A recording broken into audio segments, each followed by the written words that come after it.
Okay, thanks for having us. This is our Wilam Ngarrang housing project in Fitzroy. And we think it's the only multi-residential retrofit you're going to see in your category today. And which is important to context, because building new stuff alone is not going to help solve our housing issues. And we think we need to expand the understanding of what interior architecture can achieve. Successful retrofit is not just about tech and performance. It requires feeling and atmosphere, and like so personal buy-in, and it serves an enormous role for architects.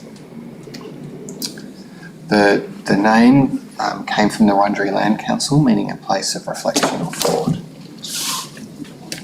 And there was that was like a key sort of driving feature through the process. It was a 15 identical bedsits, 3-storey building in Fitzroy.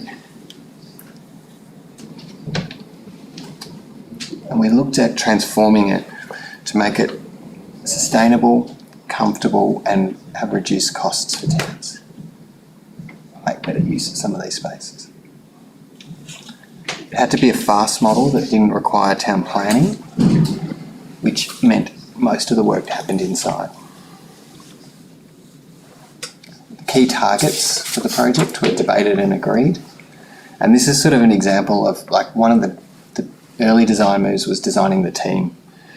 We didn't follow conventional methods. It was a non-hierarchical team with Kennedy Nolan, Finding Infinity, Wilderness Building Company, the client Triple, and the project managers Resin all working together. Aim was for as little design as possible, not heroic architecture. It was modest. We had to mainly, the emphasis was on retaining and reusing existing fabric with strategic interventions. We had to make a case to the team and put our egos aside when not all our ideas made it in. So you can see this is it up to finish. Most of what happened is on the inside of the building or in the skin of the building. Which is why we're in the interior section, Mike. So I'll just take you through the plan. So this is lower ground where an old asphalt car park was converted into shared facilities and a communal garden. On ground, we looked at the entry from King William Street, kind of amplify that. And the apartments make a relationship with private garden courtyards, which we didn't have before. That's a tiny little modest insertion, packs a bit of a punch on King William. And then the first and second floor where apartments were reworked and the old laundries at the end of the upgraded hallways became small sitting rooms. So we kind of inherited these clicker bricks and we've kind of lent pretty hard into that 70s interior, which I kind of have quite a personal love of. So it didn't take much with colour to kind of bring these guys up. Making a home, this is what we found, this kind of weird little kind of Camelot situation in the middle. Importantly, there's also an emphasis on creating a sense of domestic comfort, on making places for people which are warm, welcoming and beautiful, but modest in their own way. These are small footprints. This is what we had. Pretty poor amenity, but at the same time, something to work with. So when space is tight, often the focus is shrinking the typical, resulting in many tiny, complex items. This looks simple. It had a lot of work going on in it, just a few strong moves. So we've actually mucked around with this quite a bit. Early renders, always interesting to pop them in to see how close it comes up to the render at the end. And we've aimed for a few big moves with generous scale, being efficient and not a mini house. Pretty close.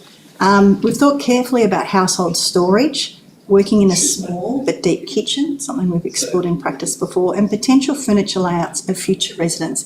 Even just that little bit of width, like about 1.3 at the side, like what that can mean in terms of making a little spot to study potentially. Some other shots. Doesn't take long to shoot these interiors, clearly. These bedsits may not have balconies, but this new sliding window suite makes a greater connection when fully opened with the surprisingly treed inner city environment of that King William Street. So it almost like the room became the balcony.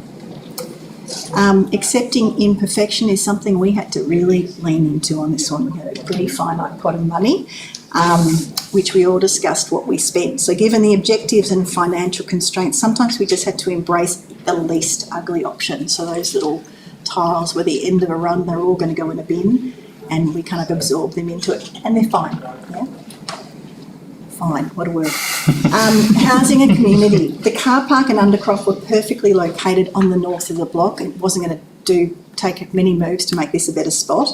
And during construction, it was a place where the salvage materials were stored and later repurposed. They kind of went down the bottom and we had a scratch to the head and we wondered what we were going to do with them. So it was a good spot for that when everything was happening. The new communal laundry took this prime position and it was elevated into a social space. Just some more little sketches. So using offcuts, a large shared table made from marble offcuts provides an armature for being together out here. It's important to build community, particularly when it's predominantly single people households in these bed sits. Just popped up there, you could fold your washing on one end and you could have a drink on the other. On the site, landscape is privileged and augmented and includes a shed veggie plot, hills hoist and composting for the building, and little gum saplings one day become large gum trees, and that is something we are not afraid of in this area, is getting some decent canopy trees up. So you can see those little repurposed tiles down the bottom. Just what are the opportunities here?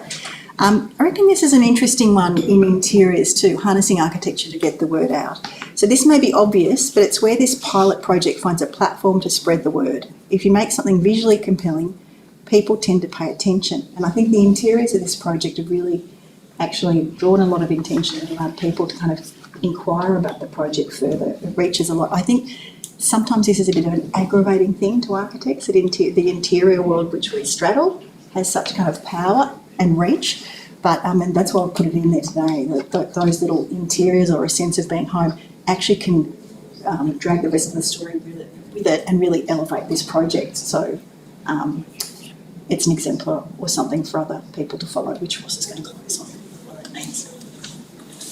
So this is one of the first projects that we got built as part of a citywide strategy to try and transform Melbourne from a consumer to a producer.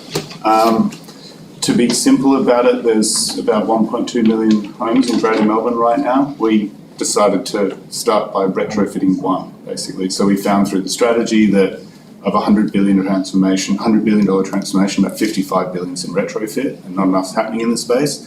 So we wanted to create a profitable example of the policy that we wanted to see in the world, but we knew that no one would really be that interested in it or connect with it unless we gave it an amazing feeling.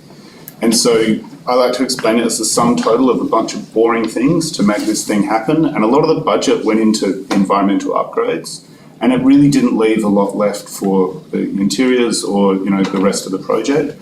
And to me, like the approach in terms of the interior design was incredible in terms of the Jenga to get all the things in there without people even feeling it. Heat recovery is hidden. The embodied carbon of the entire project is about 88% less than what would be building something new.